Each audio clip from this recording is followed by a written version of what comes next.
but I think that of all the things that I've been doing and all of my journeys, I found that that's the hardest. Sometimes I come across people who maybe don't believe in the same things that I believe in, which I feel like my beliefs are based in just equity and humanism.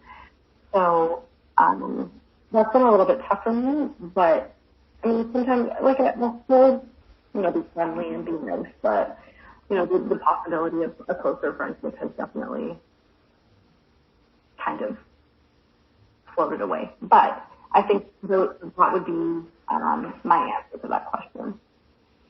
Yeah, absolutely. And I completely agree with you, especially with what you said with regards to people who are not in the health field, particularly in like corporate roles, how it's really difficult to kind of get your point of view heard in that, if that makes sense, and to just find people who resonate with those same perspectives of caring. And it's definitely, I've had some issues just sort of talking with other people who are not in my field, and and trying to get them to understand my perspective. So it's definitely a challenge.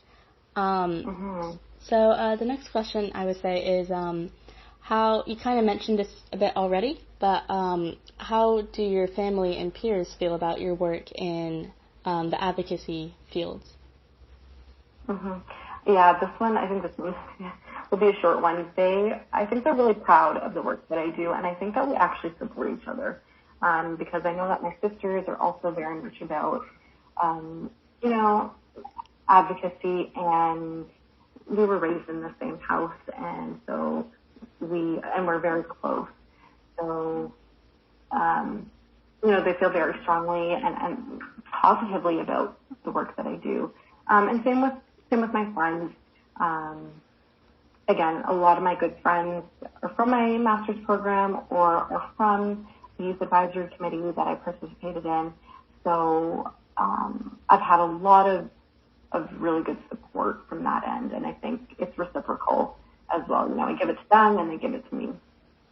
Oh, that's really nice. That's really great to hear. So we will now move on to the second set of questions, which is going to be about well-being. So when you hear words like well-being or self-care, what comes to mind for you? Yeah. Well-being and self-care are, the buzzwords right now, right? But they're so important regardless.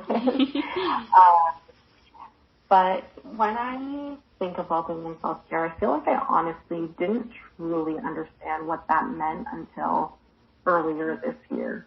I think that, with just inherently who I am, I think that I